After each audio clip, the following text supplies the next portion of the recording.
मेरा यहाँ पे elementary and secondary education department में 1 साल से कुछ ऊपर हुआ है। तो जो चीज़ मैंने ये महसूस की कि अभी हमें एक थीम जो है सामने जो निगेट हो रहा है या जिसको निगलेक्ट हो रहा है, तो ये विजन 2040 उसकी तरफ जाएगा। बिफोर के इसके ऊपर बाकी डिटेल मैं आपको ये बताता हूँ कि ये है क्या।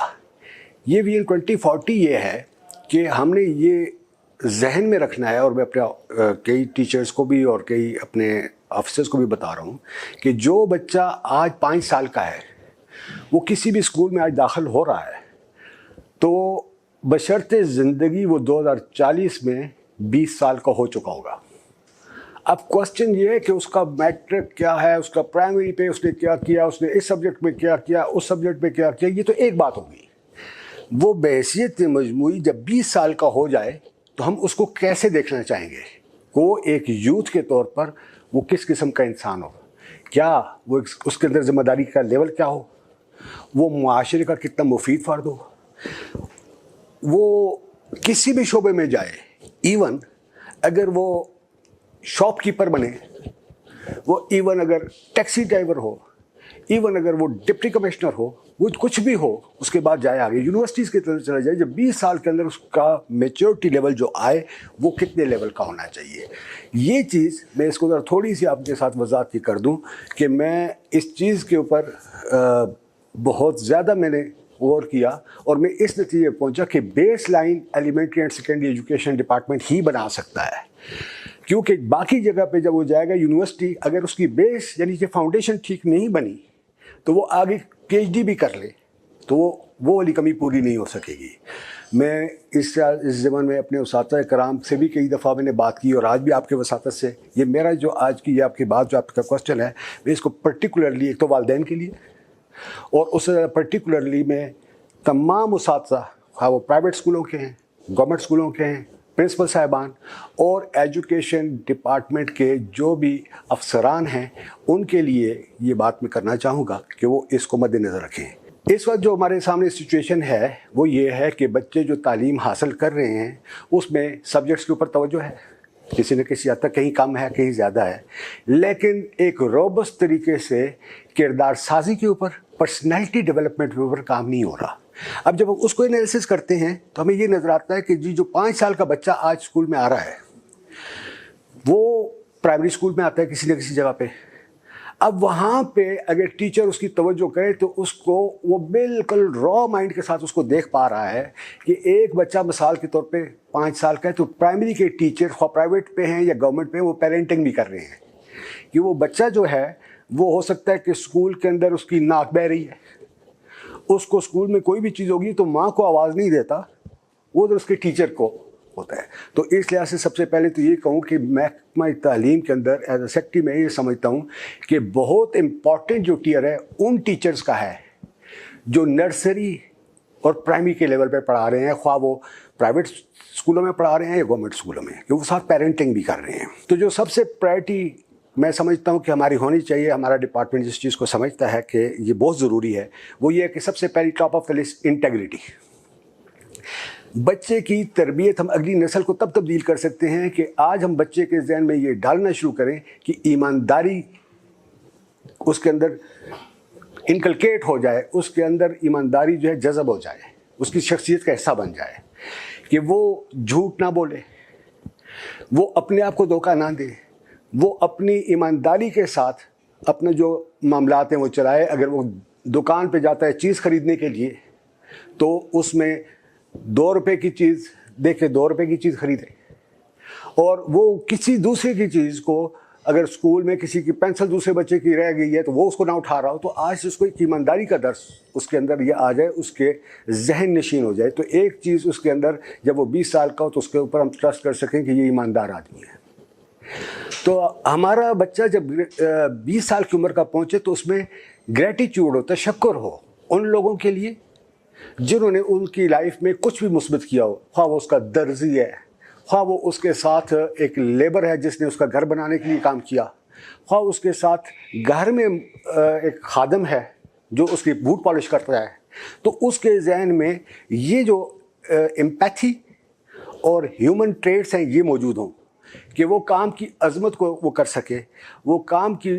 ऊपर उसका ये ना हो कि जी उसकी तहकीर करे किसी न किसी काम के हवाले से। उसके अंदर ये चीज़ डेवलप हो कि वो छोटे बड़े की रिस्पेक्ट और शफकत का मादा उसमें मौजूद हो। देखिए, हम नसीब की बात है, इंटरेस्ट की बात है। किसी बच्चे का इंटरेस्ट साइंस के सब्जेक्ट में होगा, किसी बच्चे का इंटरेस्ट आर्ट्स के सब्जेक्ट में होगा, कोई बड़ा होके प्रोफेशनल लाइफ में डॉक्टर बनेगा, कोई इंजीनियर बनेगा, कोई वकील बनेगा, कोई पॉलिटिशियन बनेगा, कोई कारोबार करेगा। और इवन उनमें से वो भी काबिल तहसीन है जो कि अपने हाथ से मेहनत मजदूरी करेंगे, वो भी हमारे बच्चे होंगे, क्योंकि उनके ऊपर भी हमारा मुल्क भी चलेगा, हमारी सोसाइटी को उनकी ज़रूरत है। देखिए, एक रेड़ी वाले के लिए भी हमें एहसास तशक्कुर होना चाहिए कि वो दूर से सब्ज़ी लेके फ्रूट ख़रीद कर उसने अपनी रेड़ी पे रखा और हमारे घर के करीब आके हमें बेच रहा है। तो इसका मतलब है कि उसने हमें मंडी तक ले जाने से बचाया है। तो ये जो ख्यालात हैं, ये हमारा बच्चा जब 20 साल का, तो उसका जहन साजी इस तरीके से हो, तो तब वो ख़ुद भी माशरे के लिए एक फ़ायदामंद शख्स के तौर पे आएगा। और दूसरा ये कि वो फिर इस पॉजिटिविटी को, इस मुस्बत सोच को फ़रोग़ भी देगा, तो उसी से हमारी अगली जनरेशन को फ़ायदा होगा। 2040 का मैंने आपको विजन बता दिया, जिसको मैं फिर एक मुख्तसर लाइन में कहता हूँ कि जो बच्चा भी आज 5 साल का पैदा स्कूल में आया है, बशर्ते ज़िंदगी 2040 में उसने हर सूरत में 20 साल का हो जाना है। तो उस 20 साल के दौरान अगर हमने निगलेक्ट किया तो उसमें शख्सियत में कमी रह जाएगी। अगर हमने मुकम्मल तवज्जो दी तो उम्मीद है कि हम अगली नस्ल हमसे डिफरेंट हो, उसमें हमसे जो खामियां हैं, हमारी खामियां, वो कैरी साथ करके ना आए। अब इसका आता है हाउ पार्ट कि ये होगा कैसे, कि सिर्फ बात करने से तो हो नहीं जाएगा। अब मैं फिर दोबारा अपने तमाम प्रिंसिपल साहिबान पे, टीचर्स हजरात पे और उनकी तरफ ही ये बात करूंगा, और ख़ास तौर पे DPD के लिए भी ये बात करूंगा, जो डायरेक्टरेट ऑफ प्रोफेशनल ट्रेनिंग है। इसी तरह जो प्राइवेट इंस्टीट्यूशंस की जो ट्रेनिंग के सिस्टम्स हैं, उनकी तरफ भी मैं तवज्जो उनकी भी चाहूँगा, उनकी तवज्जो का तलबगार हूँगा कि वो इस पॉइंट को अगर मद्देनज़र ये रखें कि हमने टीचर्स के दरमियान एक इंटीग्रेशन करनी है, म्यूचुअल रिस्पेक्ट। ये सारी चीज़ टीचर के अंदर जब स्कूल में आए, देखिए मैं टीचर से ये एक्सपेक्ट नहीं कर सकता इस वक्त कि वो भी किसी हालात से पड़ा हुआ आया है, किसी और सिस्टम के साथ चलता हुआ आया है, उसमें भी वो सारी खामियां मौजूद हैं जो मेरी शख्सियत में मौजूद हैं, दूसरों के अंदर मौजूद हैं, वो हम सब में हैं। लेकिन उससे कम से कम मैं ये उसको ताकीद करना चाहता हूँ कि जब वो बच्चों के सामने आए तो अपनी खामियों को क्लासरूम से बाहर रखे। इस विजन के मुताबिक बच्चे को देखना शुरू करे कि ये जो मेरे पास से गुजरने वाला बच्चा है, जो आज मेरे पास 1 साल बैठेगा, इसने 2040 में 20 साल का हो जाना है। जब वो इस एंगल से उसको मद्देनज़र रखेगा तो फिर उसकी ज़िम्मेदारी का एहसास डिफरेंट होगा। और उस ज़िम्मेदारी के एहसास को आपस में कनेक्ट करने के लिए, टीम वर्क बिल्ड करने के लिए मैं प्रिंसिपल साहिबान से चाहता हूँ कि वो 3 टीयर्स हैं जो बेसिक हैं मैट्रिक तक के लिए, जो बच्चों को पढ़ाने के लिए हैं, जो बल्कि की टीचर्स हैं। एक PST टीचर्स जो प्राइमरी स्कूल टीचर्स होते हैं, उसके बाद CT टीचर्स जो कि मिडिल लेवल पे बच्चों को कैरी करते हैं, और फिर SST टीचर्स जिनको कहा जाता है, जो सीनियर स्कूल टीचर्स होते हैं, वो उनको मैट्रिक लेवल पे कैरी करते हैं। अब इनका आपस में कोऑर्डिनेशन होना बहुत ज़रूरी है। मेरी ये मुख्तलिफ मीटिंग्स में भी कह चुका हूँ, या आपकी तवसत से भी ये कहता हूँ, तमाम अपने स्कूल मैनेजमेंट्स को ये पैगाम देना चाहता हूँ कि सबसे ज़्यादा बच्चे के बारे में इनिशियल नॉलेज जो होता है वो उनके प्राइमरी टीचर्स के साथ होता है। एक प्राइमरी टीचर बता सकते हैं जी कि ये बच्चा जब इसकी पेंसिल गुम हो जाती थी तो ये रोने लग जाता था। अब मैंने इसको इस जगह पे लेके आया हूँ 4 साल में, 5 साल में, कि अब ये रोता नहीं है। और ये जो दूसरा बच्चा है, इसकी कोई चीज़ गुम हो जाती है, ये एग्रेसिव हो जाता था। इस पे मैंने अब इससे का काम कर लिया है कि अब ये एग्रेसिव नहीं होता, और वाकई उन्होंने किया होता है। उन्होंने उस हिस्से तक बच्चे को हैंडल किया होता है। हमारी बदकिस्मती ये है कि जब वो 6th क्लास में एडमिशन उसका होता है, हाई स्कूल में आता है, तो हमारे हाई स्कूल के टीचर्स प्राइमरी टीचर्स के साथ इंटरेक्ट नहीं करते, कोरिलेट नहीं करते कि उस बच्चे के हिसाब से वो अपने अंदर वो लें। हम साइलोज में काम कर रहे हैं। तो मैं ये चाहता हूँ कि हमारे हाई स्कूलों के प्रिंसिपल्स अपने जो फीडिंग प्राइमरी स्कूल्स हैं उनके साथ राब्तों में रहें। अपने टीचर्स को, जो 6ठी जमात के टीचर्स हैं, उनको लेके जाया करें। नीचे जो स्कूलों में 5वीं जमात के बच्चों के जो टीचर्स हैं उनसे मिलवाना शुरू करें। उसके साथ एक पीरियोडिकल टाइम रखें कि जी साल में अगर 3 महीने में एक दफ़ा भी उनसे मिलवाएं तो वो अपने बच्चों की प्रोफाइलिंग एक दूसरे को समझ आए। फिर जब वो हाई स्कूल में आ जाता है तो उसके बाद भी टीचर्स इस एक विजन को अगर जहन में रखें, ये मुख्तसर सा विजन है, कोई इसमें रॉकेट साइंस नहीं है कि हम बच्चे को 2040 में कैसा देखना चाहते हैं। इसका हाउ पार्ट ये कि उस वक्त जब टीचर्स उसके साथ बच्चा 5वीं से पास करके 6ठी में आ रहा हो तो उसके अंदर देखें कि जी उसमें अब कितनी इंप्रूवमेंट आ चुकी है। अब 5वीं वाला टीचर क्या कहता है कि ये बच्चा किस तरह का है, तो 6ठी वाले ने उसको कैसे उठाना है, फिर 6ठी से जब 7वीं में आता है तो उसने उसको कैसे आगे उठाना है। तो ताकि मैं अगेन ये कहता हूँ कि बहुत इंपॉर्टेंट है स्कूल के परसेंटेजेस, लेकिन उनसे ये ज़्यादा इंपॉर्टेंट है कि वो बच्चा, मुझे इस बात की कोई नहीं हो सकता है उसके इकनॉमिक हालात अच्छे ना हो, वो कल हो सकता है कि 12वीं के बाद तालीम जारी ना रख सकता हो। वहाँ तक तो हमारी कंपल्सरी एजुकेशन हम चाहते हैं, फोकस है हमारा। 12वीं के बाद अगर ना जारी रख सके, दुनिया भर में लोग कुछ रखते हैं, कोई नहीं रखते, कोई कारोबार शुरू कर देता है, कोई मुलाजमत शुरू कर देता है, कोई बिजनेस शुरू कर देता है, कोई खेती बाड़ी शुरू कर देता है, वो जो भी शुरू करे, वो रिक्शा ड्राइवर हो, आई डोंट माइंड। लेकिन फ़र्क ये नज़र आए कि ये किसी स्कूल से 12 जमात तक पढ़ के आया है, अब इसका कंडक्ट सवारियों के साथ मुख्तलिफ है। वो अगर सेल्समैन है किसी कपड़े की दुकान पे तो उसको उसके एटिकेट्स, उसका रख रखाव अपने ग्राहक के साथ, ख़वातीन के साथ, बुज़ुर्गों के साथ, बच्चों के साथ जो उसके साथ आते हैं, वो एक, तो ये सारी चीज़, चूँकि इस चीज़ के लिए जो बच्चा आ रहा है स्कूल के अंदर से गुजर के आ रहा है, तो वो बच्चा अपने पेरेंट्स से ज़्यादा जो अपना एक्टिव ब्रेन का टाइम है वो स्कूल में गुजारता है। तो इस स्कूल के इस टाइम को हम अगर ले लें तो हम अपनी अगली जनरेशन के साथ इसको कनेक्ट कर सकते हैं। 9th और 10th के एग्ज़ाम अभी हो रहे हैं, हमें उसके लिए कैमरे लगाने पड़ रहे हैं, हम इन्विजिलेशन और इसके ऊपर बड़ी सख्ती कर रहे हैं। तो रूट काज क्या है? रूट काज ये है कि इंटेग्रिटी का फुकदान है। हमें अपने टीचर पे भरोसा नहीं है, हमें अपने